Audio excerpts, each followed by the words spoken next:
who I'm looking for when I'm doing a special, when I'm doing a show, I'm not even really playing for the audience. I'm playing for the wait staff. Willie D Live. Now that's different. That's really different because typically a comic before he go out and do a big show or a special, he tries it out for shit, sometimes a year or two. Yeah. And the ability for me to tell a story is based upon something that DL told me. And these pivotal moments in my career that I can say that were big things to me. DL told me one day, we just chopping up doing the show. After the show, he said, "Man, Ali, the best you're gonna ever be is based upon how honest you want to be." So I just go on stage and I just be honest. And I'm not looking for any validation from the audience. That's the craziest things.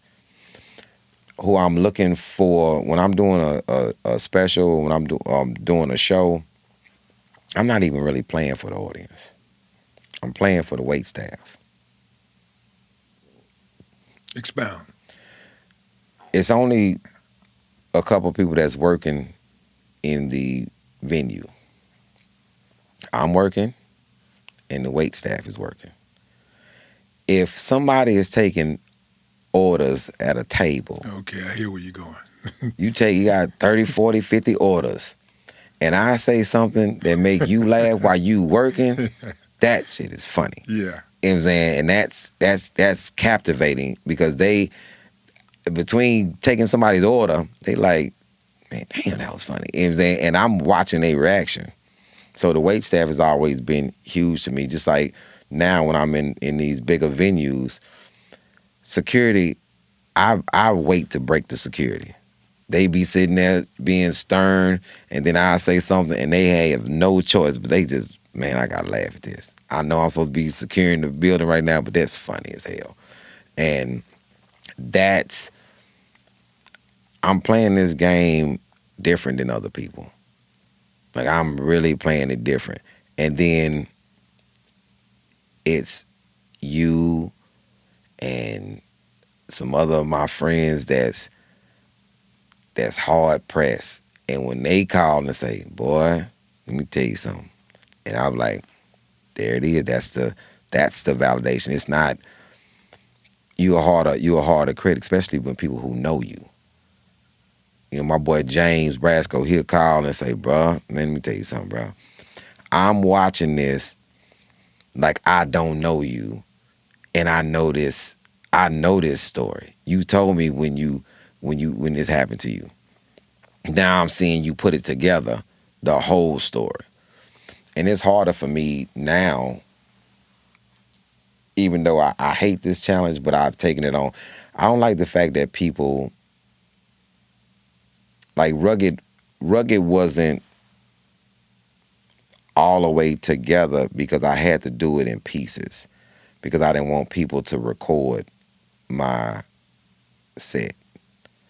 So I'll stop a story right in the middle and go to something else, or I'll give you a piece of the story. So I'm only putting it together when you see it, when the special is being shot. And my manager will be like, "Yo, how many stories you doing?" And I give him the list right before I'm getting ready to go out. He's like, "What? When did you do?" And I'm like, "Until we find a way to stop people from recording, this is how I'm going to have to do it." So I don't want you to see it on somebody's social media, on somebody's Facebook, on somebody's phone before I do it. So I'd rather just hold certain stories, and then people don't know where I'm going with these stories because they haven't heard the whole thing. But I know them because it happened to me. So I'm only going on the truth that I know. So it's a more difficult thing. DL hit the nail on the head when he told you that, you know, how successful you're going to be is going to be determined, by how honest you're going to be. But I also add another word in there, vulnerable. You allow yourself to be vulnerable, and that is refreshing. When I started allowing myself to be vulnerable, writing songs, I got better. You know, it's something about that honesty, man, and people are going through it. People like to know that, okay, he's strong, but at the same time, he's human. And that human part of you, is more relatable than anything. LL. When you started talking about going up on that damn ladder and changing that filter, and you had one of them tricky type of damn filters. You good with the old filter where you open it up and just drop it. That's key. That's easy. But you got a new type of damn filter, and you can't take it out. I can relate to that because, I change the filter in my house from time to time.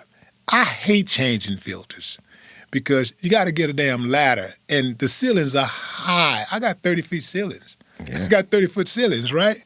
And you be like, man, I don't want to do all of this. You know what I'm saying? Yeah, I don't want to do all of this. But sometimes when you think how simple it is to change it, you don't want to pay somebody a few $100s just to change the goddamn filter. Yeah.